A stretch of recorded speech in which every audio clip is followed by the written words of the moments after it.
si Mami at Daddy, siyempre kailangan si ate rin. O ate, ikaw muna mauna ha. Birthday message para kay Messia. Okay?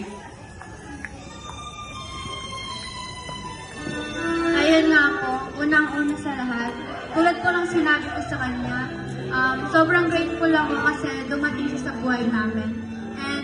And sobrang napakalaking blessings na para sa amin na dumating siya sa amin. And ayun, yung wish ko lang para sa kanya is lumaki siyang mabuting bata na may takot sa Diyos. And sana lumaki siya na kilalanin niya ang Diyos at may takot sa Diyos. Ayun po. So, andito lang ako para supportahan ka lagi sa lahat ng gusto mo. Kahit palagi mo akong inaaway. Andito pa rin ako, mahal ng mahal kita. Yun lang, happy birthday. Walang pangalan mo tayo dyan para kay ate. Gusto mo naman kapatid mo. Sige na. Kiss mo si ate. Kiss mo na si ate. Ayan, huwag kayo mag-away ha. Kayo lang ang magkapatid. Kayo lang ang magkakampi. Ha? Balang araw, okay? Next naman, si Daddy Alex, okay? Pare! Ayos na kayo, pare! Ayos na. Pakinggan natin si Daddy Alex. Una-una po sa lahat, maraming salamat po sa arawan ng aking anak at nagpapasalamat ako at umabot kami sa ganitong sitwasyon dahil marami kami pinagdaan ng anak ko.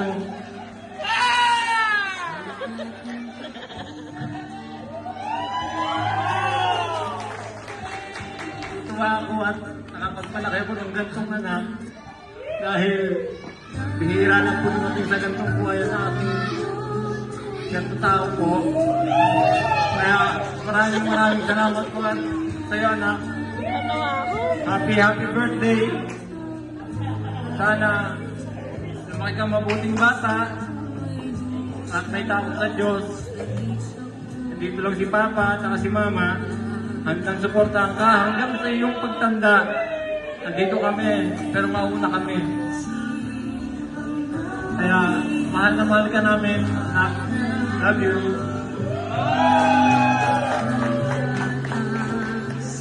Yan, napaiyak na rin si Daddy. Okay lang yan. Masaya lang, sobrang saya lang talaga ni Daddy Alex. Ngayon, Misha, kakausapin natin ng mami mo na nakikipagsapalaran sa ibang bansa para may taguyod lang kayo magkapatid.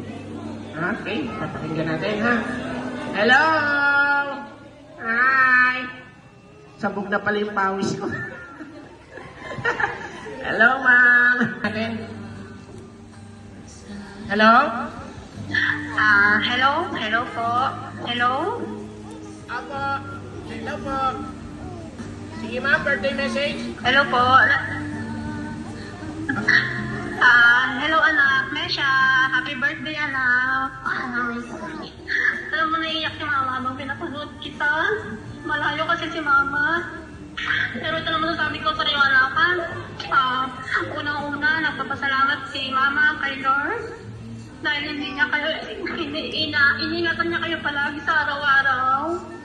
At pag-iingat niya sa inyo sa pag-aaral niyo sa araw-araw. Ito ang masasabi ni Mama, lagi magpasalamat sa taas kay Lord dahil siya rin nagbigay itong birthday mo na gusto. Papa, dahil ibigay namin yung gusto mo na may clown money, pero sobra-sobra pa nga yung binigay ni Lord, anak.